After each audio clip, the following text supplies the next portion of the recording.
Salam sejahtera untuk kita sekalian. Selamat pagi.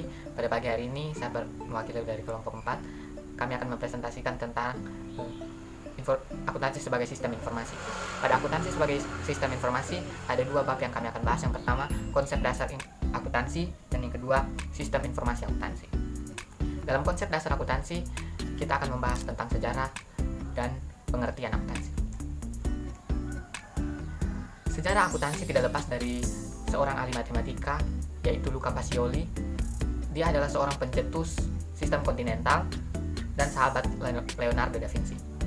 Perkembangan akuntansi di dunia bermula pada saat buku yang dikeluarkan oleh Luca Pacioli, yaitu buku Summa de Arithmetica Geometrica Proportioni et Proportionalita. Buku ini memuat sistem pembukuan berpasangan atau yang biasa dikenal dengan sistem kontinental. Jadi pada saat itu Luca Pacioli membuat sebuah buku yang di dalamnya telah ada sistem pembukuan berpasangan atau sistem kontinental yang dikembangkan di pedagang Venesia pada tahun 1949. Yang kedua, pengaruh revolusi Inggris, pengaruh revolusi industri Inggris. Jadi pada saat itu ada sebuah perusahaan yang sangat membutuhkan seseorang dalam menghitung keuangan dalam hitung keuangan pada biaya produksi. Jadi mereka sangat membutuhkan tentang laporan keuangan dalam bidang produksi, sehingga muncullah seorang manajemen yang dipakai untuk menghitung biaya produksi pada perusahaan. Yang kedua, pengaruh revolusi industri. Pengaruh revolusi industri ini menciptakan adanya sebuah pengguna eksternal dalam akuntansi seperti investor. Yang kedua, perkembangan akuntansi di Indonesia. Perkembangan akuntansi Indonesia tidak terlepas dari pengaruh penjajahan Belanda. Jadi pada saat itu perusahaan-perusahaan Belanda mereka menggunakan sistem kontinental pada saat mereka membuat laporan keuangan. Terus yang kedua, adanya permintaan Bank Dunia untuk menggunakan sistem Anglo-Saxon. Jadi Bank Dunia memberikan utang kepada Indonesia sehingga mereka mau untuk laporan keuangannya itu dibuat dengan sistem Anglo-Saxon. Yang ketiga, adanya perusahaan modal asing di Indonesia. Jadi banyak sekali PMA yang ada di Indonesia ini. Mereka paling suka menggunakan sistem Anglo-Saxon dalam kegiatan akuntansi. Terus yang keempat, angkutan Indonesia sebagian besar tamatan Universitas Amerika. Jadi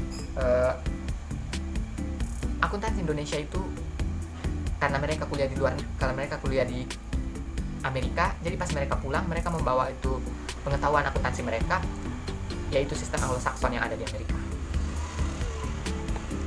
Di Indonesia ada satu lembaga, yaitu lembaga yang sangat dibutuhkan dalam menentukan dan berwenang untuk mengatur pedoman akuntansi, yaitu IAI atau Ikatan Akuntansi Indonesia. Ikatan Akuntansi Indonesia dibentuk pada tanggal 23 Desember 1957. Indonesia menerapkan pertama kalinya PSAK berbasis IFRS pada tahun 2012. Terus ada beberapa pedoman akuntansi di Indonesia yang pernah dirumuskan IAI. Yang pertama, PAI, Prinsip Akuntansi Indonesia, yang dirumuskan pada tahun 1984. Yang kedua, SAK, Standar Akuntansi Keuangan Indonesia, pada tahun 1994. Yang kedua, SAK Etap, Standar Akuntansi Keuangan untuk entitas tanpa akuntabilitas publik, yang dirumuskan pada tahun 2011. Jadi SAK Etap ini dia itu berguna untuk para pengguna eksternal dari informasi akuntansi.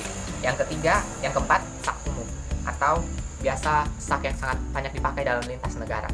SAK umum ini dikembangkan beriringan dengan PSAK dan tahun 2012 tadi. Banyak ahli dan organisasi-organisasi internasional yang mengemukakan pendapat tentang pengertian dari akuntansi. Oleh karena itu saya mengambil pengertian akuntansi secara menyeluruh, yaitu akuntansi merupakan kegiatan atau proses mengidentifikasi, mengukur, mencatat, dan melaporkan informasi keuangan secara jelas yang dinyatakan dalam satuan mata uang. Jadi akuntansi ini seperti kita melakukan pelaporan tapi menggunakan uang. Jadi kita di sini melaporkan uang yang ada dalam perusahaan atau uang yang di luar perusahaan. Terus manfaat akuntansi. Manfaat akuntansi itu ada 4. Manfaat akuntansi kita bisa lihat pada gambar yang telah saya simpan di slide. Sebagai informasi keuangan untuk pihak yang membutuhkan, sebagai bahan evaluasi keuangan, sebagai bukti keuangan yang dapat dipertanggungjawabkan, membantu pencatatan ekonomi keluarga. Akuntansi juga memiliki eksternal dan internalnya. Kalau yang eksternalnya itu dia tidak terlibat langsung dengan kegiatan operasional pemerintah atau perusahaan. Kalau yang internal itu langsung terlibat dalam kegiatan operasional perusahaan tersebut. Jadi contohnya itu seperti investor dan manajer keuangan. Kita lihat karakteristik informasi akuntansi.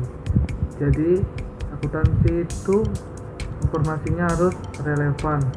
Yang kedua dapat dimengerti. Yang ketiga itu memiliki daya uji. Informasi akuntansi juga harus netral, harus tepat waktu, dan harus memiliki daya banding, serta informasi yang termuat dalam akuntansi harus lengkap, singkat, jelas, dan padat. Adapun 6 prinsip dasar akuntansi. Yang pertama ada prinsip biaya historis, yang dimana prinsip biaya historis ini mencatatkan bahwa akuntansi didasarkan pada biaya sesungguhnya. Terus yang kedua ada prinsip pengakuan pendapat, yang dimana prinsip ini sangat dibutuhkan untuk menilai suatu pekerja. Pendapat ini sangat berguna untuk menilai suatu pekerja. Terus yang ketiga ada prinsip mempertemukan, di mana prinsip ini dapat menentukan penerimaan bersih setiap periodenya. Jadi dia ini dapat menentukan suatu penerimaan bersihnya dalam suatu periode. Terus yang keempat ada prinsip konsistensi, di mana metode dan prosedurnya ini harus tetap atau konsisten dan tidak berubah-ubah. Terus yang kelima ada prinsip pengakuan penuh, di mana prinsip ini menentukan pembuatan laporan harus lengkap dan sesuai dengan fakta. Terus yang keenam ada prinsip objektif, yang dimana prinsip objektif ini prinsip yang laporan yang dibuat ini harus berdasarkan dengan transaksi yang pernah dibuat. Jadi selanjutnya ada bidang-bidang akuntansi. Nah, bidang-bidang akuntansi ini ada 9.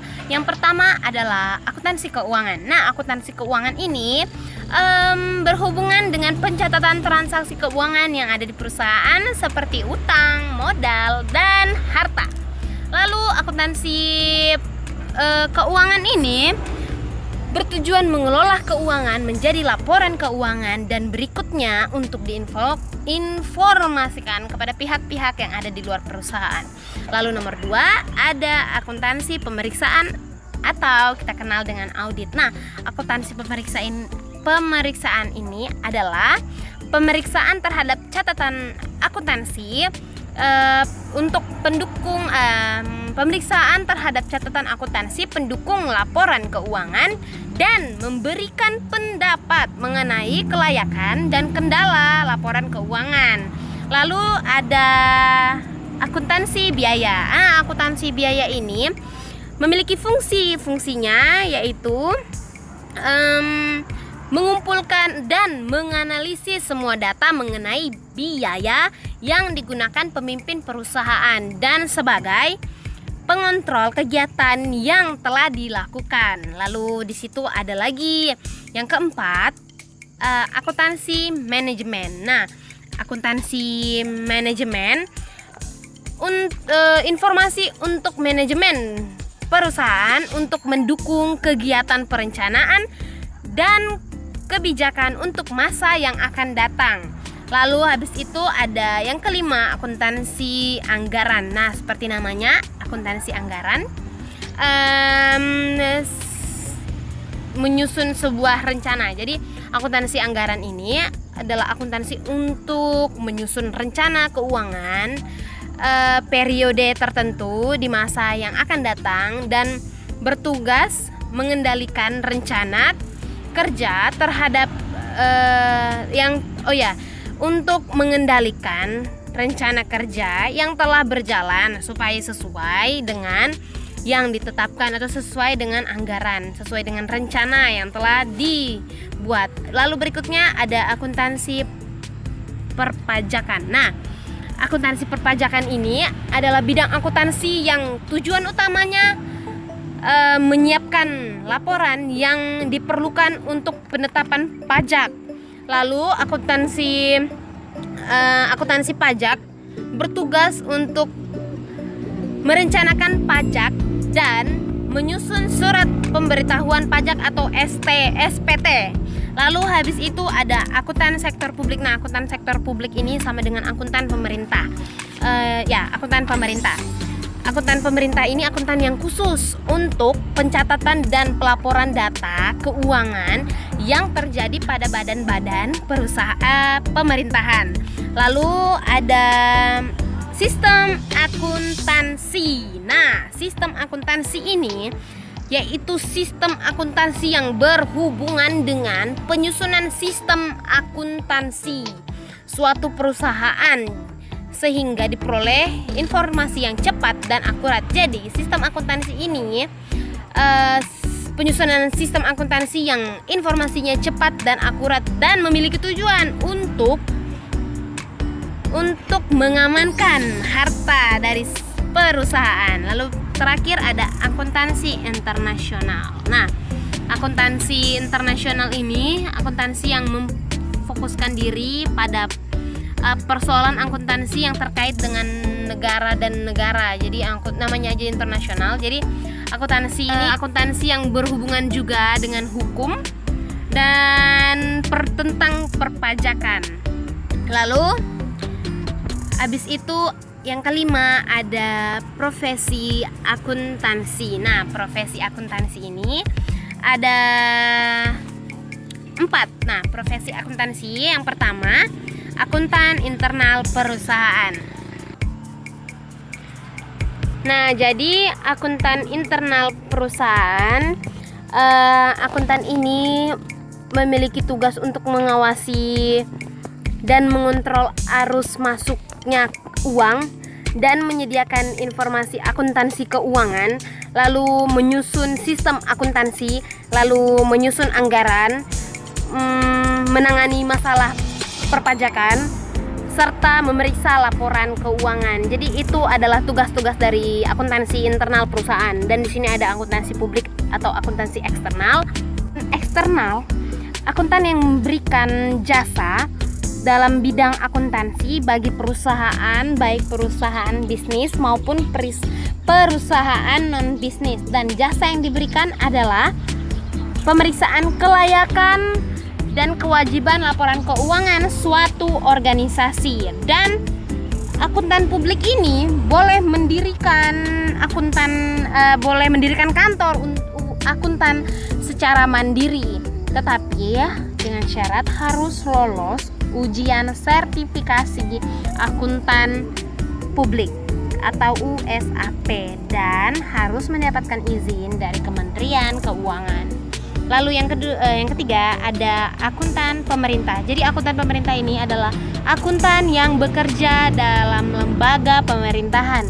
Contohnya yang bekerja di BPK, Badan Pemeriksa Keuangan, atau yang bekerja di BPKP, Badan Pengawas Keuangan dan Pembangunan, dan kantor pemerintahan lainnya.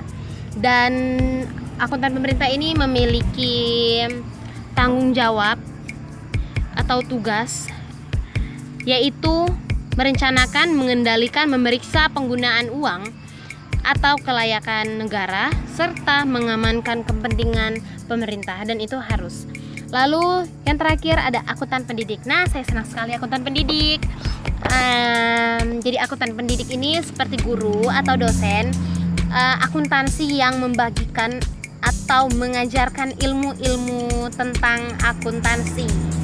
Jadi sekian dari penjelasan dari saya, dan berikutnya akan dijelaskan oleh teman saya. Terus selanjutnya ada etika profesi akuntan. Etika profesi akuntan yaitu tanggung jawab profesi, kepentingan publik, objektivitas, kompetensi dan profesional, kerahasiaan, perilaku profesional, dan juga standar teknis. Sekian